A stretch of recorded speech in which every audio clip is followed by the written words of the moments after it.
அந்த மாதிரி ஒவ்வொரு இடத்துல நாம் பார்க்குற போது புதனுடைய சூரியனோடு சேராத புதனாக இருக்கும்போது நாம் நிறைய காரியங்களை சாதித்துக் கொள்வதற்கான சாத்தியக்கூறுகள் நிறைய இருக்கு.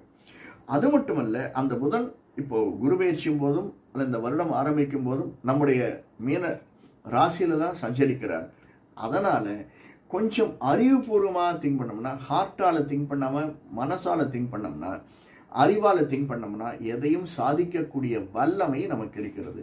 ஒரு 1/2 hour எக்ஸ்டெண்ட் பண்ணி போகிறதுனால, சரி இன்னைக்கு 7 மணிக்கு பாஸ் இருக்கு சொல்கிறார், ஒரு அரை மணி நேரம் அந்த வேலையை முடிச்சுட்டு போயிடுன்னு நம்ம அதை பற்றி கோவப்படாமல் அந்த வேலையை முடிச்சுட்டு வந்தோம்னா நாளைக்கே நம்மளுக்கு ப்ரமோஷன் வரும்னு நான் சொல்ல வரல. ஆனால் பாசனுடைய மனதை நாம் எதை சொன்னாலும் அவன் செய்யறான் அப்படிங்கிற ஒரு எண்ணம் வந்துடும். அதனால் ஒரு 6 மாதம் கழித்து நமக்கு நல்லவை நடக்கக்கூடும்.